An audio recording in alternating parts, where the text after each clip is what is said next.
I'm Suzy Crothers, and I run a project called the Less Alone, More Alive project. And I created this project with the kind funding of Arts Council England over the past few years. And it was because what felt important to me in the world was that the people that I encountered feel less alone, more alive. I wanted to feel less alone, more alive. And so I created a solo piece of theatre called Troubled, which is touring the UK this year and also into 26 and possibly into 27 as well. And that show is about growing up in Belfast during the Troubles. And partially it discusses mental health difficulties and challenges that the lead character Alice has had along the way. It's semi-autobiographical and discusses growing up in division, and that's what happened. That's what it was like to grow up in Belfast during the Troubles. In terms of the Less Alone, More Alive project, we created a series of wellbeing workshops during which I use tools that I share with our wonderful participants. Things that I have found in my recovery from mental health difficulties. I have borderline personality disorder is my joyful diagnosis. And I have a history of addiction issues, anxiety, depression, all the fun stuff. But fortunately, for some time now, I've been relatively well and stable. And I wanted to share the creative tools that help me on that journey of recovery. And I work with a practitioner called Annie Sutton, and we have shared those tools with survivors groups, people experiencing bereavement, young people not in education, employment and training, lots of different cohorts. And honestly, it's been such a privilege to see the power of creativity and how it can help people's mental well-being. I am not a mental health professional. I am just another person who has been unwell and attempts to maintain a daily level of wellness, and I'm a big, massive work in progress. So if you're watching this and you need some support, you need some help, please do get in touch with all of the wonderful organisations out there. We're really privileged to be with Mind today, who have helped me along the way in my journey. But I'm really privileged to sit here among a fantastic cohort of people today who are all doing really exciting things in the field of well-being, mental health, within the workplace, advocacy, and I'd love to introduce them. So with their fantastic permission, I might get some of us to introduce ourselves. How does that sound? We good? Yes. Yeah, we're good. If I start off, Hannah, are you all right if I start off with you? Okay. Fantastic. I'm so pleased to meet Hannah today. Hello, my name's Hannah. I'm a lived experience activist. If I was going to label it, I call myself a creative activist because I get to combine my two biggest passions, which is creativity and fighting for social change and social justice. I spent 5 years in psychiatric inpatient units and I have a diagnosis of ADHD, autism, PDA, complex PTSD and OCD, as well as ARFID. And I think all of those things have kind of contributed to finding life very tricky, but in my early 20s, I found a kind of creativity and also youth voice opportunities, and it was that really changed my life. And while I was in hospital, I started a blog which was called Legally Detained because I was on a section of the Mental Health Act, and from there it's kind of grown into I've worked with over 30 organisations in the UK in different capacities. Wow. And I have a blog, a podcast, trying to grow my social media, and all about kind of fighting for the voices of the most disproportionately disadvantaged young people in the UK. I love it. Thank you so much for telling us all that, Hannah. And what I'm really getting a sense from you is that you're using your stuff to make a difference. Hopefully, fingers crossed. Hopefully. I think no fingers crossed at all. What you're doing with your platform at the minute, and does it sound cheesy to say courage? Do people say you're so brave? I do sometimes get that, but it does mean, it does definitely mean a lot. And I've got to say, I am also a performer. Amazing. And I have wrote my own one-woman show. Yes. So What's yeah, it called? it's called Rule Book to Society, Okay. and it's all about the autistic experience. But I've also split it off, and then there's written another show called Failed, which is about the failings within the mental health system, Yes. especially linking to suicide. So, Amazing. Okay, so these are all really important things that you're talking about. Can we see your work? yes, anywhere? so fingers crossed, it will be coming soon. Yeah. Thank you. Thank you for sharing it with us. And also, I'm really pleased to be in the company of another neurodivergent friend today. Here's us and our Yes, on our fidgets. fidgets. We love it. Fantastic. Thank you so It's all much, right. Hannah. Thank It's you. great to Lovely have to you meet with you. us. Gee, how about you? Why are you here? That's a bit on the spot, isn't it? It is so nice to have you here today. Talk a little bit about your work with You Blossom, We Blossom. Yes, so I'm a co-founder of You Blossom, We Blossom, which is a mindset and wellbeing company which supports leadership. Our company that is set up with my sister, who's also here, you'll hear from her shortly. It comes from a place from our heart. So from my personal experience, I'm an experience of domestic violence, mental abuse and financial abuse. And we'll probably touch on it at some point today as through the discussion.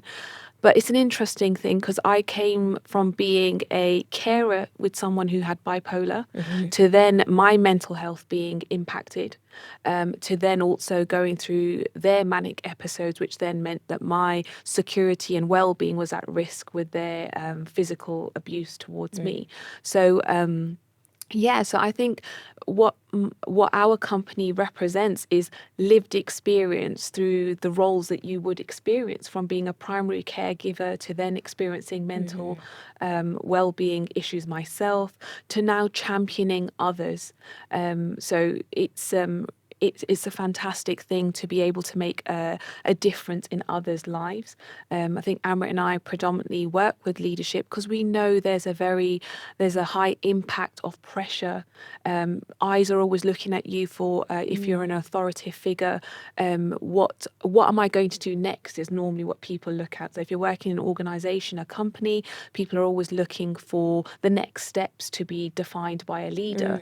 But Amrit and I appreciate that it's not always the case. Sometimes the leader needs to prioritize their own well-being and mindset as opposed to always being the demand of what their role represents. So it absolutely means a lot to us that we can support the leaders in prioritizing themselves. I love that. And I love the name of your organisation as you. well, like You Blossom, We Blossom. Yeah.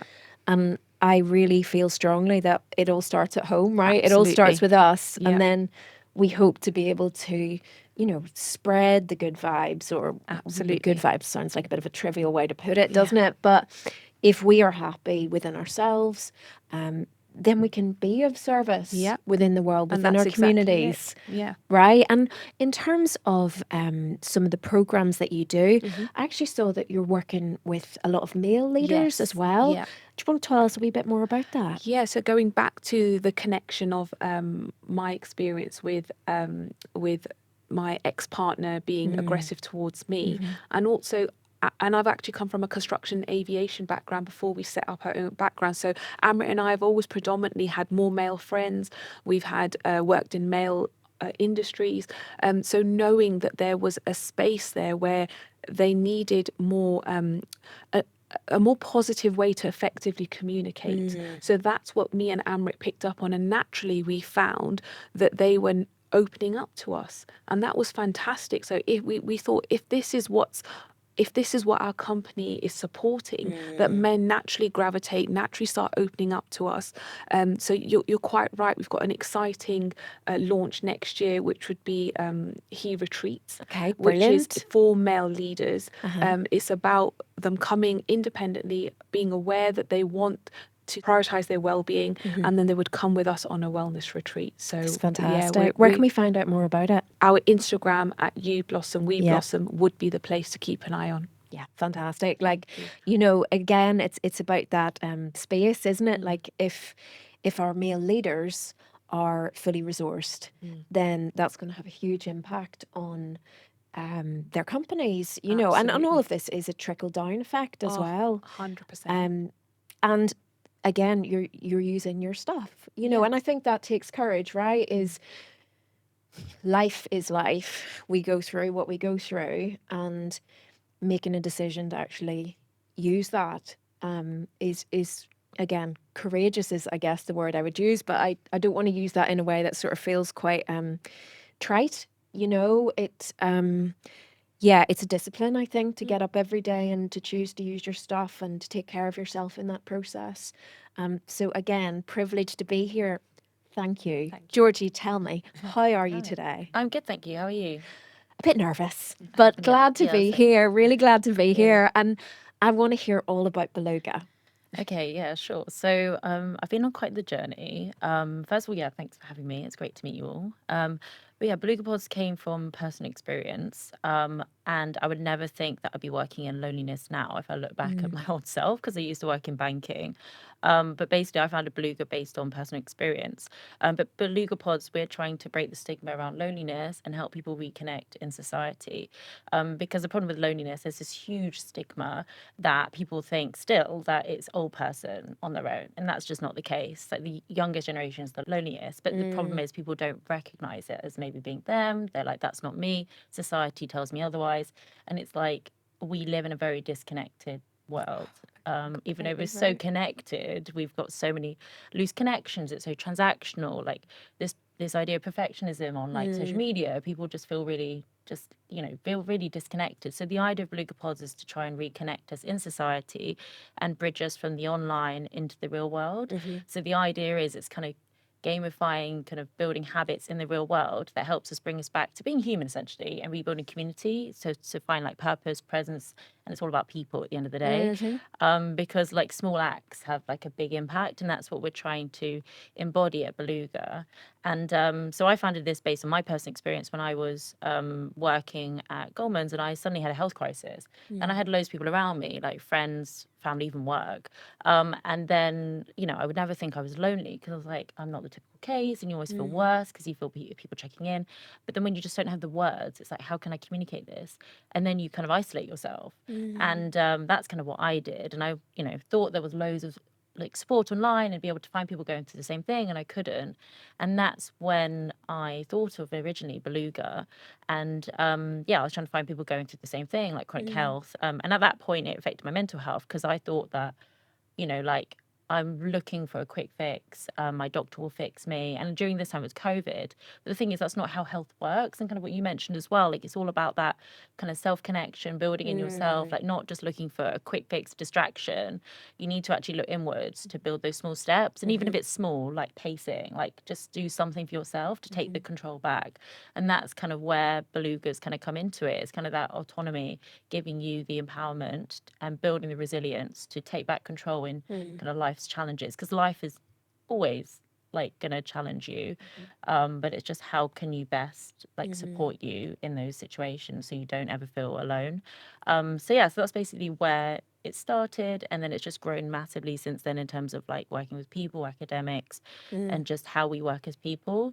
And the name actually Beluga Pods comes from beluga whales. I love this. Tell us about the beluga whale. So we've got this new motto, which is like be more beluga, or be more beluga. So basically, belugas are so cute. So they are the epitome of community. They're and they find each other through sonar signals, come together and form these pods in the ocean. And it's all so cute and altruistic. And they check in on each other. They help each other. They teach each other stuff. They lead when they know more. And it's all very intergenerational and cute. So that's what we're trying to embody at Beluga. It's like be there for someone else, help someone else, and then we can thrive, because we as humans thrive in community. We've lost that, so it's trying to bring us together. And the irony of using an app, but the idea is to bridge online to real world, and to help people get out of their comfort zone, nudge them, and help them understand and build awareness, basically. Amazing. Like what I'm really hearing is about the tools, like offering tools to people and also community. Yeah. And the importance of community. I don't think I'd be here today if it wasn't for community, you know. But again, the epidemic of loneliness, I think that exists at the minute, and there's something that I think Beluga are doing is about breaking down stigma around just saying, actually, I'm lonely. Like just to say those words it kind of means that you have to do something about it as Yeah, well. exactly, You know, it's yeah. just about But sort of declaring it. It's like, oh no, I must do something about that now. But I think that's the thing. Like we kind of ignore it. It's like, oh, I'm lonely, I'm sad. Oh, ignore it. Like let's just distract. Whereas if you're like hungry or you're tired, you eat or you sleep. But why don't we like actually practically build awareness, like acceptance? Like, okay, I'm feeling like this. How can I build the steps? Maybe it's okay. I'll just chill at home today, give myself the time, go for a walk, or is it going out and saying morning to a few people? You know, those kind of small steps that can really help you instead of kind of isolating yourself and making it worse. So yeah, but and it's also kind of making sure you feel seen. I think that's the thing. Quite a lot of people don't feel seen in modern society because there's automatic bias. And so that's also why on our app everyone's a beluga. So you can be whoever you want. Because I think in like the sociology aspect, like where you see someone, there's automatic bias and people aren't as able to thrive. So we're trying to remove all that so people can be blank canvas, everyone's the same, and we can truly thrive and give them the building blocks to do that. Amazing. And where can we find out about you? Beluga Pods Beluga on our Pods, socials. woo! And yeah, we do have an app. So we're going to be launching our 1 million social connection minutes campaign soon. So make sure you're part of that. Where we basically get people to do, we're gamifying kind of acts of kindness in the real world. So going to speak to a stranger, checking in on someone. Like, yeah, we're trying to show the ripple effect, and then everyone has a part to play, basically. So even if you're not lonely, you may be at some point and you can be there for someone else. Whether you've gone through lived experiences, you can just be there and just bring that kind of intergenerational together. Amazing. Thank you so much. I'm looking forward to this. Thank This is you. great. Lisa, tell us, how are you today?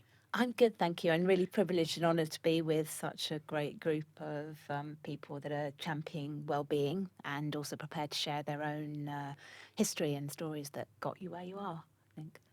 It's really nice to have you with us today. And tell us a bit about your work at the minute. I know that you're doing important stuff in the field of well-being and that this all comes from, I think, experiences that you've had. Yes, I think like everyone, the work I do at Elysian Days comes from lived experiences. And, you know, the fact is, life can throw these unexpected challenges at you that you didn't ask for, they were not in your plan, but they come out of nowhere and you've got to deal with it. That might be grief, that could be illness, it could be a combination. And you need your toolkit, and the chances are you go into an instinctive response that might be freeze, it could be flight, it could be fear, but actually you're in survival mode.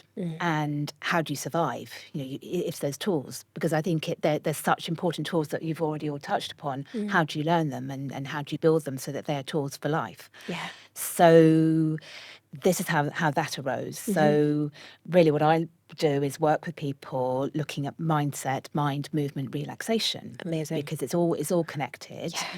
Breathing obviously is such an important tool. It changes your your physiology and how you deal with that, you know, so that you can move forward. And my business, Elysian Days, came out with the idea that, you know, you have life, you have good days and you have difficult days. And on those difficult days, you know, if you don't have that vision of what you would like life to be and getting out of that, sometimes that's the hardest thing. If you can be in a place, big grief or illness, and you don't know, what you're stuck. What can you do? And sometimes that's the hardest thing, taking that first step. And when you can create that vision of where you'd like life to be, you can start taking one step towards it. It hasn't got to be overpowering. It could be learning, you know, reaching out to somebody and building those tools. So that's where Elysian Days came from.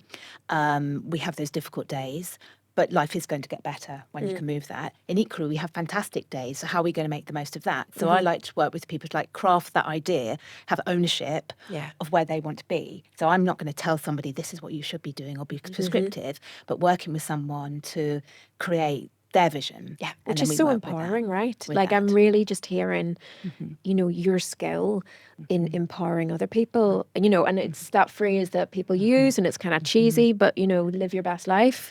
You know, Exactly. what do we need to live our best life? And you're doing that based on tools and skills that you've learned because of your experience as well, you know? Exactly, and it's a combination. I work holistically of moving. You know, we all know Love when it. you move, you feel better. The endorphins, serotonin has this impact on the chemistry in the brain. But that doesn't mean you may not feel like it. Sometimes you need deep rest, and actually, when you're physically tired, everything does seem worse. So, some people it might be actually we just get some rest, and you'll feel better tomorrow. And accept that. Accept you can't do everything. Sometimes the mind, our mind and our inner voice isn't always our best friend, and it can be telling us things that actually they're not right. They're not connect about us. And sometimes actually having that discipline with yourself to notice those thoughts, acknowledge them, call those out, and just say, I'm okay, right here, right now. Yeah. I love it. And right here, right now, coming back to right here, right now, we're all okay right here, right now. Thank goodness. I used to think everyone else had the plan for life, and I somehow missed that class at school.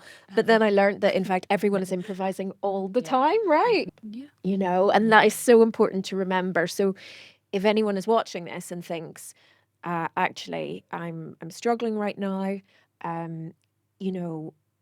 first of all, there are places and organizations that you can meet, people that will help you. Please do check out Mind. But we are all making it up, and life gets lifey. I think as we've all stated here, life gets lifey. And what I'm hearing is that there are tools available and people doing work in this field. Again, how fantastic it is to hear. Right. Now, what's it like working with your sister? Oh, I love working with my sister. Yeah, honestly. Well, we don't, sometimes we forget to mention that we're actually sisters when we meet people or introducing our company, but it's a joy. And the fact that we can be brutally honest with one another. There's no mask at all. We actually live and work together as well. So we're pretty close. And G's my best friend. Yes, so. Yeah, I love that. No, but I love it. Yeah, it's a really special thing. I think I remember I said to my partner a few weeks ago, I said, I don't have a word for how I feel about my sisters. It's called sister, isn't it? Yeah. It's like, I have no words for it. And so you're both working together We are. in this important field of well-being. You're working with senior leadership, males in senior leadership as well. Have you found any challenges in terms of going into that environment? We find it quite effortless, and it's beautiful because we actually started our company voluntarily. Initially, it was workshops we were delivering for free online. It was actually meant to be for women initially because we've gone a bit of a 360. But now organically, we felt that men were more drawn to us. They felt like they could open up to us really easily. And it's brought us a lot of fulfillment too. A lot of things that they can't share with their partners or their sisters or their mums. Sometimes they feel safe to share it with us. And I remember one of our clients said he is a multiple business owner, and you could see he had so much going on, lots of overwhelm, 2 young kids. And he said, Amrit, I treat you like you're my punch bag. And I was like, you know what? It's absolutely fine because I have the energy for this, so that's fine. Please just share what you need to. This is why we're here. Get it off your chest because then you can be, a better father, a better husband, more productive in your work, in your businesses as well. And sometimes it is just getting that off your chest. So a lot of the leaders that, you sort of mentioned, they have such demanding roles, but sometimes they're so demanding that sometimes even for the coaching sessions, they're like, oh, I don't have time for this. But then when they have booked on, they're like, actually, I'm so glad that I spent this 45 minutes or an hour just to get this off my chest because now I can think clearly and I can be a better person. So I'm sure there are challenges, and right now I can't think of them off the top of my head, but overall, I'd say it's so fulfilling. Amazing.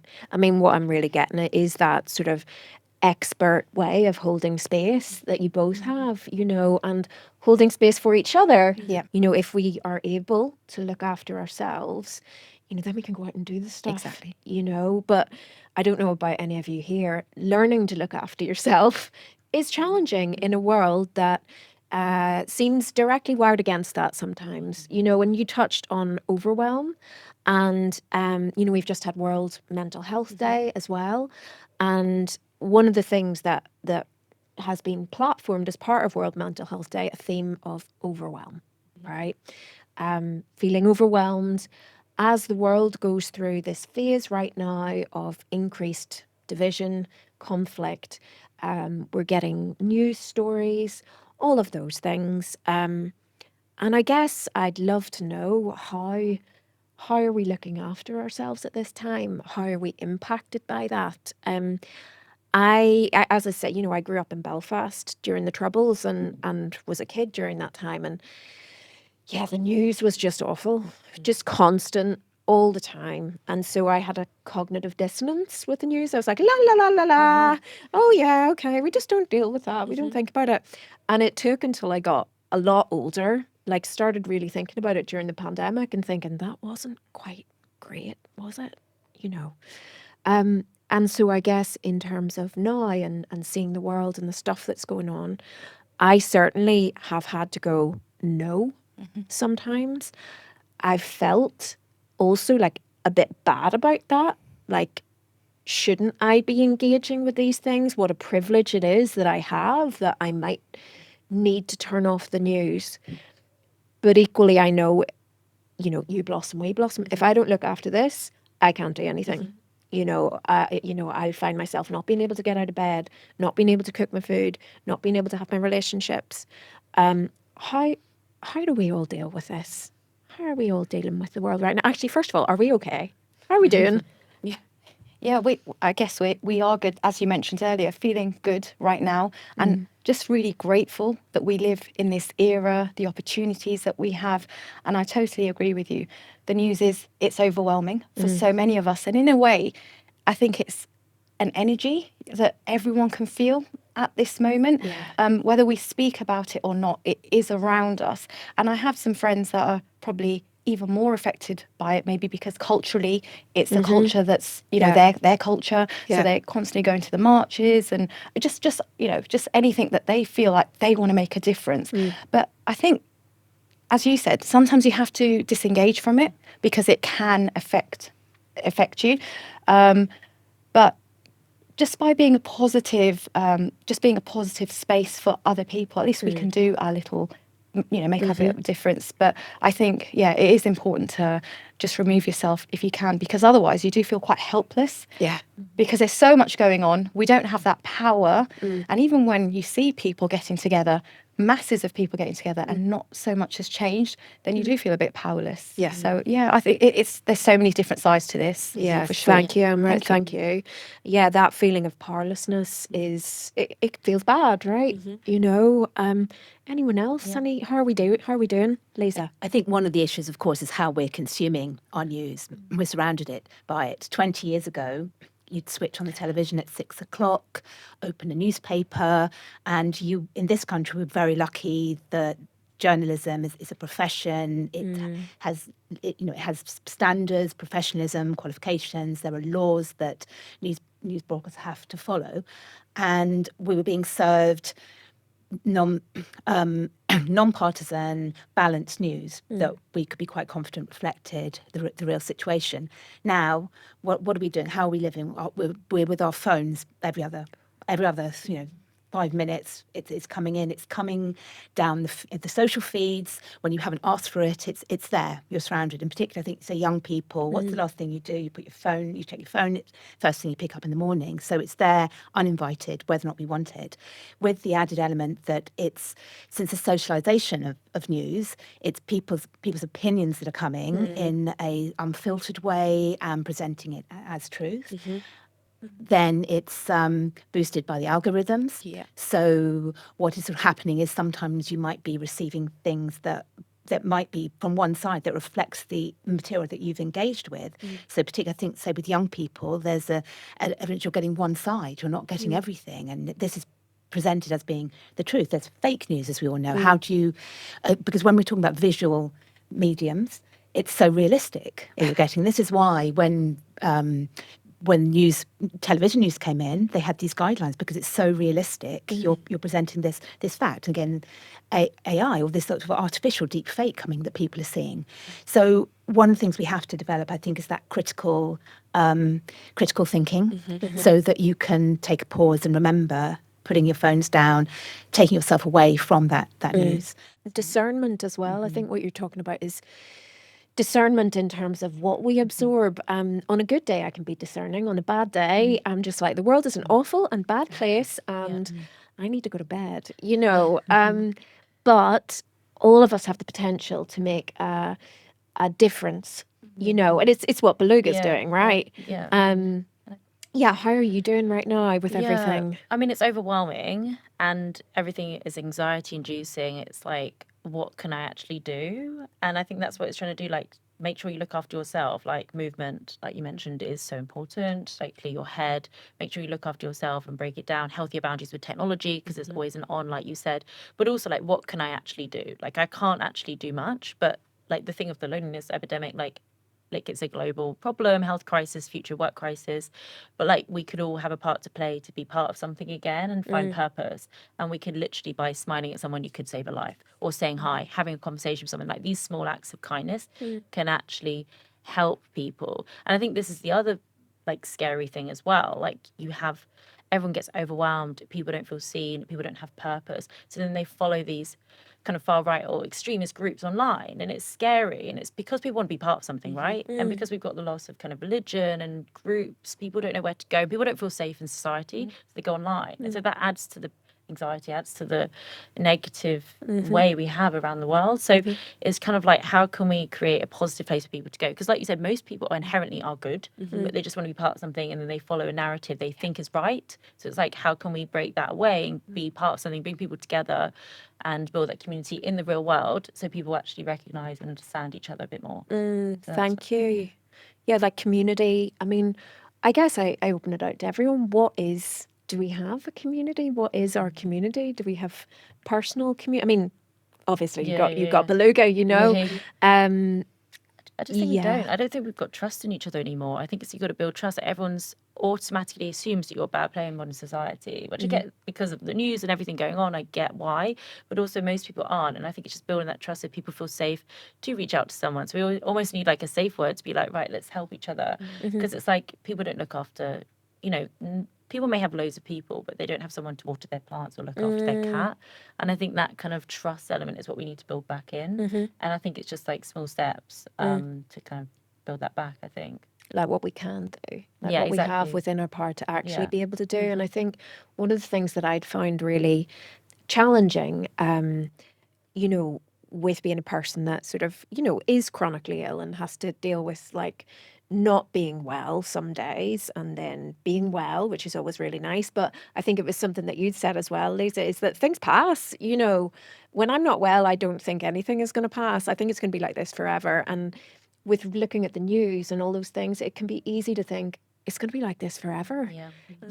What do we have? Well, we've got each other in this crazy world that we are in. I think I'd found help in peer support communities. I think the group thing as well, but also there's a real power in kind of peer-to-peer, like more private way of dealing with it, or even yourself. And I think sometimes, like you said, like if things are overwhelming, you have like such a bad day, like sometimes you just can't get out of the headspace. Sometimes it's just best to just sleep on it, just accept that this, and then tomorrow will be a better day, and tomorrow is always better. Like always better, I find. In my personal experience, like how overwhelming, anxious I am, I just have a sleep and then I'm fine. Well, not fine. Same stuff still exists. But it's like you're more positive, you've got a new perspective, and just I keep like going. this. Like thinking about rest, Yeah, okay? What is rest? What is rest? rest? God. I think rest is personal to each one of us. So I don't think we could ever define, and even as an expert, any of us in well-being, we don't know what rest means to that person. Because I remember when I had my daughter, the midwife said, even if you're not sleeping, just lay on the bed. So that was beautiful advice at that time. She said, even if you're attending to your daughter, and I used to have this joke with myself. So I raised my daughter from pregnancy by myself, and I always said to myself as a joke, just to keep myself humour going, I was like, oh, it's my turn again to do the feeding at night. It's like, you just have to play with it. Like, how are you going to get through this? She's waking up every 2 hours or every hour. But that was beautiful advice from the midwife, and that was her looking out for my well-being, knowing what I had gone through. And I think this is where we've got to appreciate time for ourselves, to really engage with ourselves and connect, to understand what does rest mean to us personally. And I don't think we give ourselves enough time to actually understand what that means. And often that rest period becomes placed on the back burner because you're being the hero in someone else's life. Oh my goodness. So I think we need to start learning to be heroes in our own life, because no one else is going to come and place that cape on our backs. Only we're going to be able to do that for ourselves. So I think we really need to start prioritizing ourselves, loving ourselves more. And rest for me is I've dropped my young lady to school and walking back with my own thoughts. That's rest for me. I'm not engaging in any conversation. I'm not looking at my phone. I am just walking, and it's simplicity of an activity which can also equate to rest. So really dedicating yourself to something that means something to you. Hence why, as a mentor, I couldn't tell someone this is what rest should be defined for you in your life, and this is how you're going to progress further. That's incorrect. It's more important for me to understand and take that out from them through conversation. Where am I seeing their face glow? Where are they getting those joyous moments? And that is rest. They could still be doing something, but they're passionately engaged in an activity, and that's giving them that Zen feeling. I So, love yeah. that. And also, you're a badass. You're a badass, you know, raising your child, like you said, and absolute salutes to all the parents who are raising people, you know, and who are also maintaining their own journeys and maintaining their own sense of looking after themselves. It's going to be, you know, you blossom, we blossom. You know, you are the example. And what I love what you said. Yes, thank you. Like this, does anyone else feel bad about rest ever? Maybe we're all so empowered we never feel bad about rest. I think I feel like, my arm just keeps grabbing for my phone, and it's just because you're constantly on, right? And it's just you don't know what to do. And I think as well, social media as well. Like I try not to use social media because it makes me anxious. But sometimes I don't know why it makes me anxious. I just go on it. I'm like, what have I even seen? And I just feel awful, you know? And I think it's also the problem with social media. It's like, it makes you feel like you should be doing all these things, right? The latest trend. And it's like, I hate running personally. I like other forms of exercise, but every person's a runner. And I'm like, but the thing is, and then if you try something and it's not right for you, you want to feel like you said, like connected. You want to feel something right for you and be your authentic self. But then it's like finding that. So it's like trial and error. And it's also fine that if running's not for you, maybe another form of exercise, you know, like going to the gym and things like that, which are really good for your headspace. I mean, running is good, don't get me wrong, but I mean, maybe I will one day be, but it's not good for your knees. It's okay that you're not a runner. I hated yoga I have to say it into the mic, I hated yoga for ages. I just used to feel like, look at all those yoga people. And then I, you know, and I wanted to be one because then maybe I'd be perfect or something. But but then I found a form of yoga I didn't expect to, and restorative, which I think you do as part of your practice as well. And it helped me sort of feel that it was okay to be me in my perfectly imperfect body, you know, rather than what I was doing before, which was being like, oh, look at all those like really perfect people up at the front. And, you know, I was buying into those stories that I saw online, thinking maybe I should be like this, maybe I should be that person. How's your practice? Yeah, talk to us about the restorative rest part. is something that I'm really interested in. And so restorative yoga is creating this state, a supportive state. You use props to support the body in a way that you have to relax, because it's the way physiologically, the way you've set up your body. You have to sort of deep into this sort of sense of relaxation. And now, so there's mental rest, obviously, and there's physical rest. Worrying about things uses so much nervous energy that has an impact on your physiology and your energy levels. So being able to press that pause button for 30 seconds, for a minute, and just interrupting those thoughts by noticing something else or trying to use mindful techniques, that's just a break, and that invites this moment of rest, however long it is. And there's physical rest. So sometimes when we're worried, actually sometimes when you do sleep, you might be dreaming. So although you've had your sleep, you're processing things, you're running over that. Has anyone ever sort of had these nights when you're dreaming and actually feel tired when you wake up in the morning with that? So maybe you haven't had that mental rest that you need. But setting up that physical state of rest creates that optimum rest and digest state in the body that allows your functions to return, your bodily functions to return to an optimum state. That's where they can heal.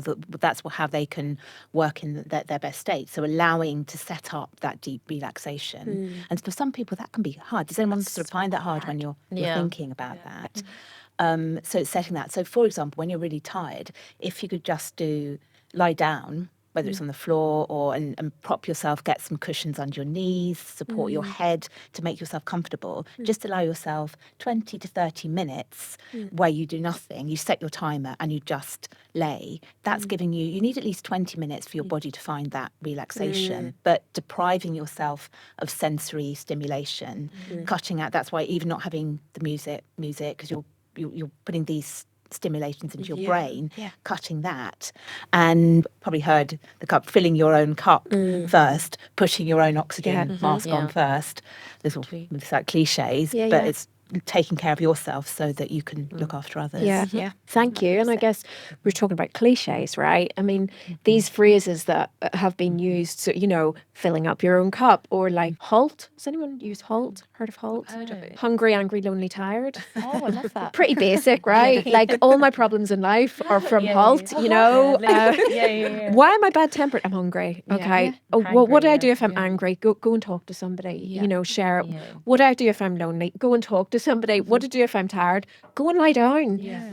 But on days where my well-being is compromised, those can feel like extremely hard things to do. And not just that, not just my well-being, but we're talking about caring responsibilities as well. You might have someone else to care for.